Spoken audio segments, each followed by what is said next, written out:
ರಾಜ್ಯ ವಿಧಾನಸಭೆ ಅಂಗೀಕರಿಸಿದ 10 ಮಸೂದೆಗಳಿಗೆ ಅಂಕಿತ ಹಾಕದೆ ತಡೆಹಿಡಿದ ತಮಿಳುನಾಡು ಗವರ್ನರ್ ಆರ್.ಎನ್. ರವಿ ನಿರ್ಧಾರ ಕಾನೂನುಬಾಹಿರ ಮತ್ತು ನಿರಂಕುಶಯುತ ಅಂತ ಸುಪ್ರೀಂ ಕೋರ್ಟ್ ಮಂಗಳವಾರ ಮಹತ್ವದ ತೀರ್ಪು ನೀಡಿದೆ.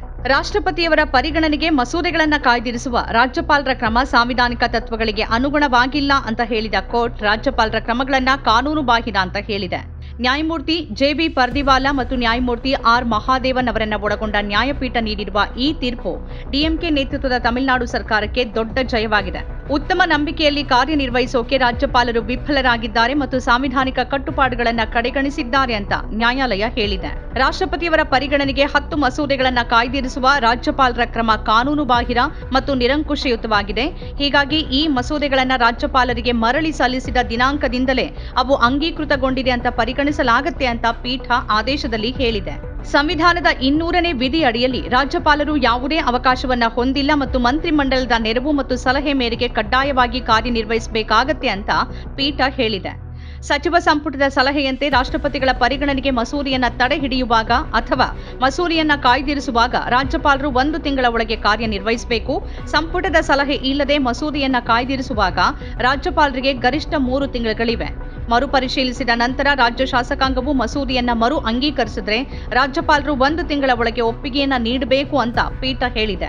ರಾಜ್ಯಪಾಲರು ಒಪ್ಪಿಗೆಯನ್ನ ತಡೆ ಹಿಡಿಯೋಕೆ ಮತ್ತು ಸಂಪೂರ್ಣ ವೀಟೋ ಪರಿಕಲ್ಪನೆಯನ್ನ ಅಳವಡಿಸಿಕೊಳ್ಳೋಕೆ ಸಾಧ್ಯವಿಲ್ಲ ಅಂತ ಪೀಠ ಎಚ್ಚರಿಕೆ ನೀಡಿದೆ. ಈ ನ್ಯಾಯಾಲಯ ರಾಜ್ಯಪಾಲರ ಅಧಿಕಾರವನ್ನ ಯಾವುದೇ ರೀತಿಯಲ್ಲಿ ದುರ್ಬಲಗೊಳಿಸುತ್ತಿಲ್ಲ. ರಾಜ್ಯಪಾಲರ ಎಲ್ಲ ಕ್ರಮಗಳು ಸಂಸತ್ತಿನ ಪ್ರಜಾಪ್ರಭುತ್ವದ ತತ್ವದೊಂದಿಗೆ ಹೊಂದಾಣಿಕೆ ಮಾಡಿಕೊಳ್ಳಬೇಕು ಅಂತ ನ್ಯಾಯಪೀಠ ತೀರ್ಪಿನಲ್ಲಿ ಗಮನಿಸಿದೆ. ಮಾಜಿ ಐಪಿಎಸ್ ಅಧಿಕಾರಿ ಮತ್ತು ಮಾಜಿ ಸಿಬಿಐ ಅಧಿಕಾರಿ ಆರ್.ಎನ್. ರವಿ 2021ರಲ್ಲಿ ತಮಿಳುನಾಡಿನಲ್ಲಿ ರಾಜ್ಯಪಾಲರ ಕಚೇರಿಯನ್ನು ವಹಿಸಿಕೊಂಡಿದ್ರು.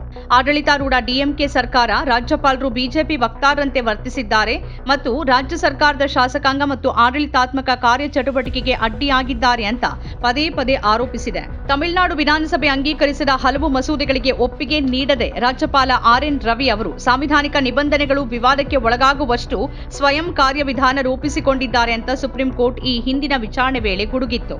ಮಸೂದೆಗೆ ಅಂಗೀಕಾರ ನೀಡುವ ಕುರಿತಂತೆ ಪಂಜಾಬ್ ಸರ್ಕಾರ ಮತ್ತು ರಾಜ್ಯಪಾಲ ಬನ್ವಾರಿಲಾಲ್ ಪುರೋಹಿತ್ ನಡುವಿನ ಪ್ರಕರಣದಲ್ಲಿ ಸುಪ್ರೀಂ ಕೋರ್ಟ್ ನವೆಂಬರ್ 2023ರಲ್ಲಿ ನೀಡಿದ ತೀರ್ಪಿನ ಹೊರತಾಗಿಯೂ ರಾಜ್ಯಪಾಲ ರವಿ ಅವರು ಹೀಗೆ ನಡೆದುಕೊಂಡಿರುವುದಕ್ಕೆ ನ್ಯಾಯಮೂರ್ತಿಗಳಾದ ಜೆ.ಬಿ. ಪರ್ದಿವಾಲಾ ಮತ್ತು ಆರ್. ಮಹಾದೇವನ್ ಅವರ ಪೀಠ ಅಸಮಾಧಾನ ವ್ಯಕ್ತಪಡಿಸಿತ್ತು. ರಾಜ್ಯ ಮಸೂದೆಗಳನ್ನು ವಿಳಂಬ ಧೋರಣೆ ಅನುಸರಿಸದೆ ಅಂಗೀಕಾರ ಮುದ್ರೆ ಒತ್ತಬೇಕು ಅಂತ ತೀರ್ಪಿನಲ್ಲಿ ಸ್ಪಷ್ಟಪಡಿಸಲಾಗಿತ್ತು. ಆ ತೀರ್ಪಿನ ನಂತರವೂ ತಮಿಳುನಾಡು ರಾಜ್ಯಪಾಲರು ಮತ್ತು ಚುನಾಯಿತ ಸರ್ಕಾರದ ನಡುವಿನ ಬಿಕ್ಕಟ್ಟು ಮುಂದುವರೆದಿದೆ ಅಂತ ನ್ಯಾಯಾಲಯ ಅಸಮಾಧಾನ ವ್ಯಕ್ತಪಡಿಸಿತ್ತು. ಮಸೂದೆಗಳಿಗೆ ಒಪ್ಪಿಗೆ ನೀಡುವುದನ್ನ ಅನಿರ್ದಿಷ್ಟಾವಧಿಗೆ ತಡೆ ಹಿಡಿಯುವ ಮೂಲಕ ತಮಿಳುನಾಡು ರಾಜ್ಯಪಾಲರು ಸಂವಿಧಾನದ 200ನೇ ವಿಧಿಗೆ ಸಂಬಂಧಿಸಿದ ನಿಬಂಧನೆಯನ್ನ ರದ್ದುಗೊಳಿಸಿದಂತೆ ಕಂಡುಬರುತ್ತೆ ಅಂತ ನ್ಯಾಯಾಲಯ ಕಿಡಿಕಾರಿತ್ತು.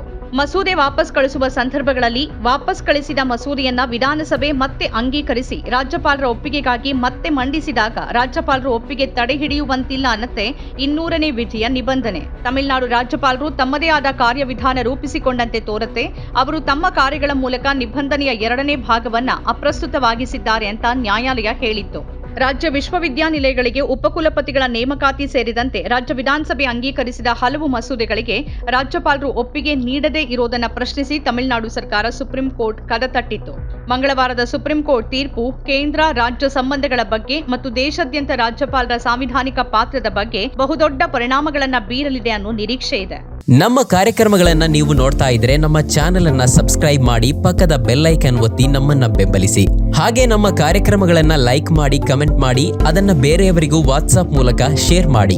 ನೀವು ಹೀಗೆ ಮಾಡಿದಾಗ ನಮ್ಮ ಚಾನೆಲ್ ಇನ್ನಷ್ಟು ಮತ್ತಷ್ಟು ಜನರಿಗೆ ತಲುಪಲು ನೀವು ನಮ್ಮೊಂದಿಗೆ ಸಹಕರಿಸಿದ ಹಾಗಾಗುತ್ತೆ. ಇದು ನೀವು ಯಾವುದೇ ಖರ್ಚಿಲ್ಲದೆ ಕೆಲವೇ ಸೆಕೆಂಡುಗಳಲ್ಲಿ ನೀಡಬಹುದಾದ ಸಹಕಾರ. ಧನ್ಯವಾದಗಳು.